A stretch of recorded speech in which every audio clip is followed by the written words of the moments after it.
Welcome friends, welcome to study express learning made easy.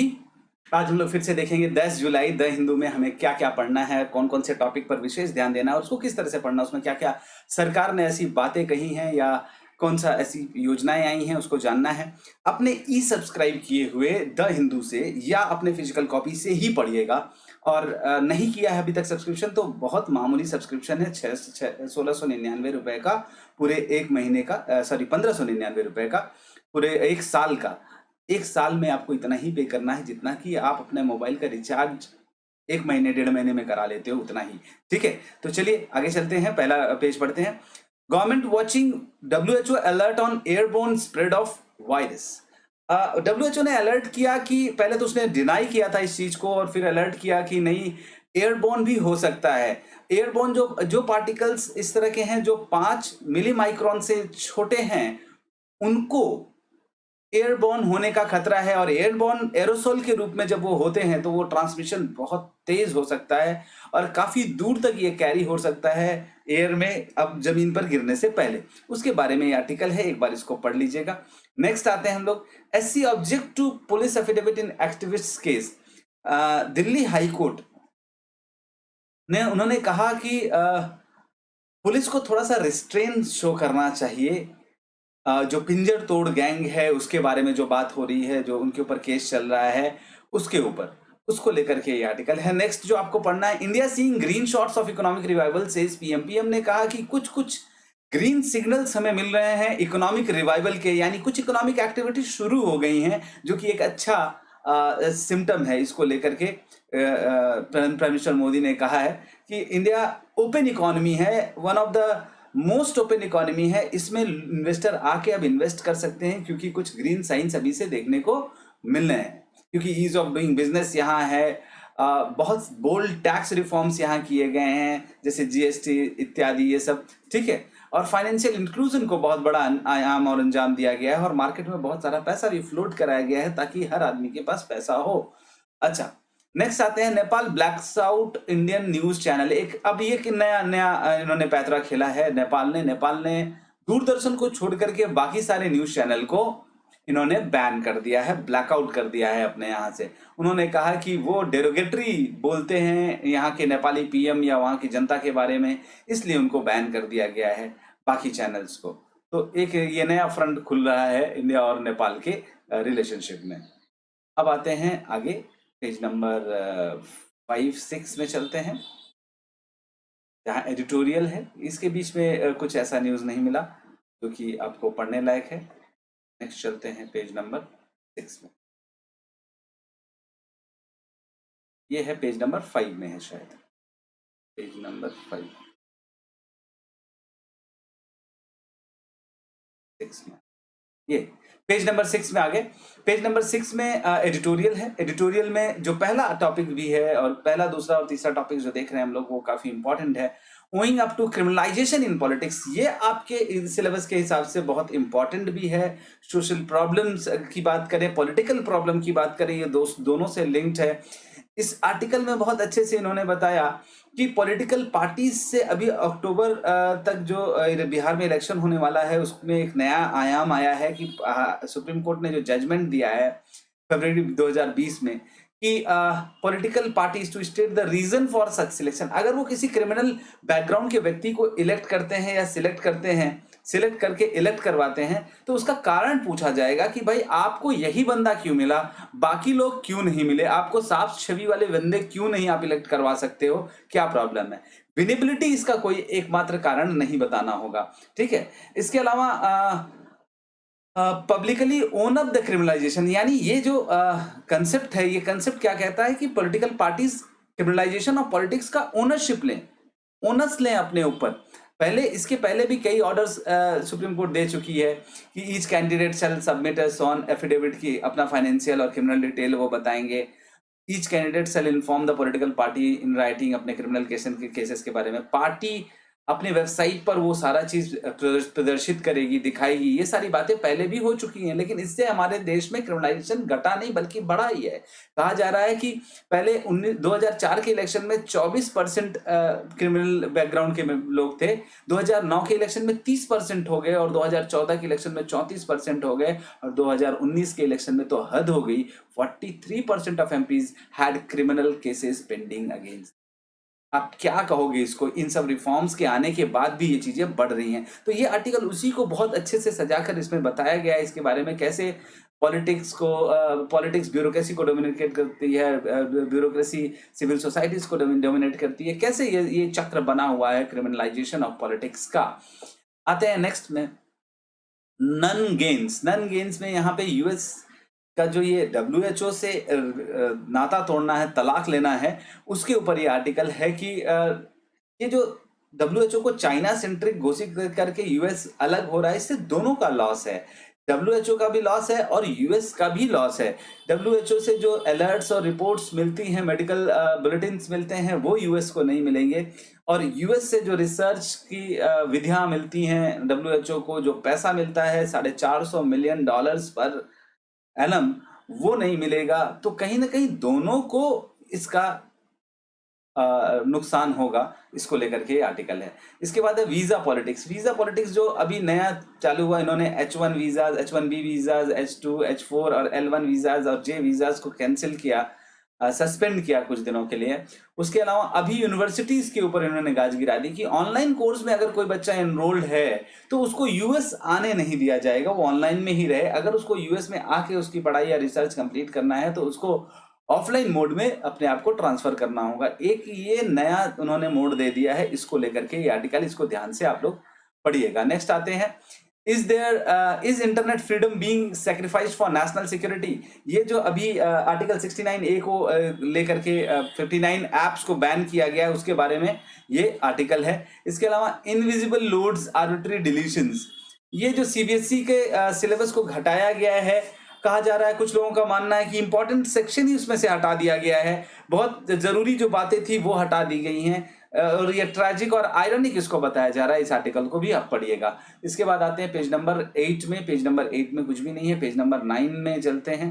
Page number 9 में, army personnel told to delete 89 apps by July 15। अब यहाँ पे Facebook, Insta तक को delete करने की बात कही जा रही है, क्योंकि कहीं ना कहीं डेटा लीक हो रहा है हमारे आर्मी पर्सनल्स का, उनका लोकेशन, उनका डेटा, ये सारा ट्रेस किया जा रहा है इन एप्स के जरिए, तो उसको डिलीट करने की का आदेश दिया गया है। नेक्स्ट आते हैं, India China diplomat to meet for next round of LAC talks. ये जो डी एस्केलेशन चल रहा है, उसके लिए अगले टॉक्स के लिए ऑफिशियल्स मिलना तय हो रहा है, कैसे कैसे मिला जाएगा उसको लेकर के आर्टिकल एक बार देख लीजिएगा। इसके अलावा राजनाथ सिंह इनॉग्रेट 6 ब्रिज इन JNK। इन्होंने छोटे छोटे बहुत सारे ब्रिजेस यहाँ पे कनेक्टिविटी, जो ऑपरेशन संपर्क चल रहा था बॉर्डर रोड ऑर्गेनाइजेशन का, ऑपरेशन संपर्क के तहत इन सारे रोड्स को जोड़ा जा रहा है, उसको लेकर के ये न्यूज है, इसको पढ़िएगा।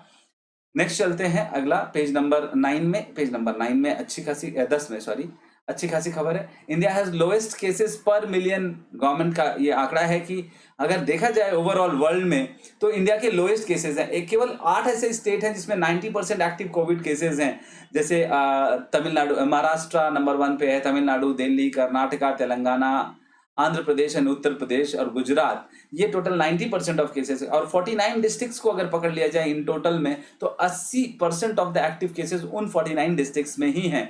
ठीक है, तो कहा जाए कि कोविड सिचुएशन हमारे यहाँ काफी कंसिडरेबल है, सीइंग द पॉपुलेशन साइज और लाइवलीहुड फैक्टर को देख करके देखा जाए तो बहुत कम है, लोएस्ट केसेस पर मिलियन है। ICMR plans new survey to estimate कोविड-19 स्प्रेड। अभी क्या है कि इसका पिछला जो सर्वे उन्होंने किया था 12 मई को शुरू किया था कि ये कैसे स्प्रेड हुआ और कितना स्प्रेड हुआ है, इसकी रिपोर्ट अभी सबमिट नहीं हुई है, प्रोसेस में है, पीयर उसका इवैल्यूएशन चल रहा है। अब ये नई एक सर्वे ये करना चाह रहे हैं कि वास्तव में एग्जैक्टली कितना केसेस है, क्योंकि उसमें जो आंकड़ा आ रहा है, इन्होंने 30,000 केसेस जब बताए थे तब 7 लाख से ज्यादा केसेस अवेलेबल थे, ऐसा कुछ आंकड़ा देखने को मिल रहा है उस रिपोर्ट में। अच्छा, PM case is separate from NDRF। Government ने फिर से स्टैब्लिश किया कि PM केस अलग है, वो वॉलंटरी डोनेशंस जो ले रहा है वो एक सोसाइटी रजिस्ट्रेशन एक्ट के तहत ले रहा है, और जो नेशनल डिजास्टर रिलीफ फंड है ये बिल्कुल अलग है, इससे इसका कोई लेना देना नहीं है। अगला है declare any affiliation to illegal groups. Nagaland government ने कहा है अपने ऑफिशियल्स को कि अगर तुम्हारे फैमिली मेंबर या तुम्हारा कोई भी अंडरग्राउंड ऑर्गेनाइजेशन से कोई लिंक है तो उसको प्लीज डिक्लेयर करें। अच्छा, ये वाला है government notifies draft rule on wages act. Wages act के ऊपर जो ड्राफ्ट रूल था वो उन्होंने जारी कर दिया है। Migrant returning to cities to reclaim job, ये भी एक आर्टिकल है कि अब वो लोग जो माइग्रेंट्स अभी तक बाहर गए थे अपनी सिटीज से, अब उनकी हालत भी खराब है और वो वापस आना चाहते हैं अपने उस जगह पर काम धंधा जहां शुरू हो रहा है धीरे धीरे करके। अब आते हैं पेज नंबर 11 में, syllabus cut sensitisation says minister. Minister कह रहे हैं कि ये जो सिलेबस कट किया जा रहा है इसको जबरदस्ती आप सेंसिटाइज कर रहे हो। ऑनलाइन एजुकेशन में और सिचुएशन को देखते हुए सिलेबस को थोड़ा सा काटा गया, तो क्या काटा गया क्या नहीं काटा गया है इसके ऊपर बहुत लोग टीका टिप्पणी कर रहे हैं, उसको मना किया है मिनिस्टर ने। उन्होंने कहा कि let us leave politics out of education and make our politics more educated. अच्छा, Yale university to prove controversial study on sex workers.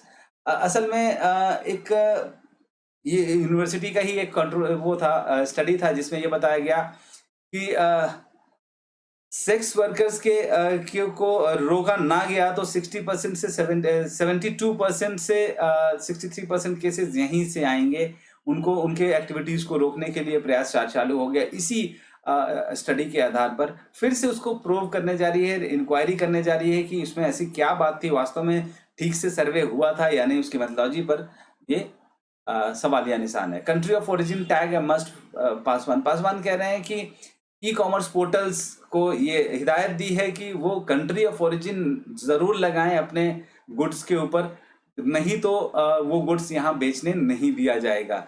ये कंट्री ऑफ ओरिजिन का मतलब हुआ कि हम लोग बढ़ावा देना चाहते हैं इंडियन ओरिजिन, क्योंकि जो कंज्यूमर है उसको पता होना चाहिए कि कहाँ का ओरिजिनेशन है इसका। अगर चाइनीज ओरिजिनेशन का बंदा सामान नहीं लेना चाहता है तो उसको कहीं इनडायरेक्ट तरीके से उसको नहीं बेचा जाए। अच्छा, मेघालय के governor for non tribal bats for non tribal, उन्होंने नॉन ट्राइबल के राइट्स की रक्षा के लिए बात करी है कौन? मेघालय के गवर्नर तथागत रॉय। कौन है? तथागत रॉय। आगे चलते हैं, ये यूनिवर्सिटी की ये हो गए। इसके बाद free grains will be given till August 31, यानी ये जो वर्कर माइग्रेंट वर्कर्स के लिए फूड ग्रेन का जो क्या कहते हैं आत्मनिर्भर भारत मिशन के थ्रू एलोकेशन किया गया था, उसका डेट एक्सटेंड करके 31 अगस्त कर दिया गया है। और अभी food packages 5 kg of free rice और राइस या व्हीट जो दिया जाए और 1 kg ऑफ फ्री होल ग्राम पर फैमिली हैज बीन डिस्ट्रीब्यूटेड, और ये अभी जारी रहेगा। India to take call on Australia's inclusion in Malabar exercise. Defence ministry के ऊपर अब ये बात आ गई है कि वो मालाबार एक्सरसाइज के बारे में उसमें ऑस्ट्रेलिया को भी इंक्लूड करें। मालाबार एक्सरसाइज क्या है कि इंडिया, जापान और यूएस इसको करते हैं। अब ऑस्ट्रेलिया को भी इसमें ये क्वाड जैसा ही एकदम से करने की बात हो रही है। ये क्वाड कंट्रीज जिसको बोला जाता है, ये 4 कंट्रीज हैं, वो क्वाड कंट्रीज कही जाती हैं, इंडिया, जापान और यूएस और ऑस्ट्रेलिया। ठीक है, तो ये पैसिफिक और इंडियन ओशन के इर्द गिर्द वाले जो जगह हैं उन लोगों को ये पूरा एक क्वाड्रिलेटरल बनाया गया है उनको लेकर के। अभी एलएसी स्टैंड ऑफ सिचुएशन में ऑस्ट्रेलिया खुल करके भारत के साथ आ रहा है, उसका भी एक परिचायक है ये। और फिर से ये बात रेज कर दी गई कि मालाबार एक्सरसाइज में उसको शामिल कर दिया जाए, इससे इंडिया की लॉबी और थोड़ी सी स्ट्रांग हो जाएगी। अब आते हैं पेज नंबर 14 और 15 में। पेज नंबर 14 में आते हैं। पेज नंबर 14 में यह है page number 14। WHO sets a panel to prove its virus response. जैसे वायरस का जो फैलने का रिस्पॉन्स है, क्या रिस्पॉन्स आ रहा है, इसके ऊपर उन्होंने एक पैनल बैठाया है और उस पैनल को ये जांच करने को दिया है कि इसके वायरस रिस्पॉन्स को स्टडी करे। इसको एक पढ़ लीजिएगा। दूसरा है Australia ends HK extradition treaty. Hong Kong का एक्स्ट्राडिशन ट्रीटी जो था वो उन्होंने खत्म कर दिया। वो कह रहे हैं कि it offers visa to resident looking to start a new life elsewhere and move their business. वो हांगकांग से निकल करके जो बिजनेसमैन आना चाहते हैं ऑस्ट्रेलिया में, वहां आके रह सकते हैं, बच सकते हैं। यानी यूके के बाद ऑस्ट्रेलिया ने भी ये चीज ओपन अप कर दिया है।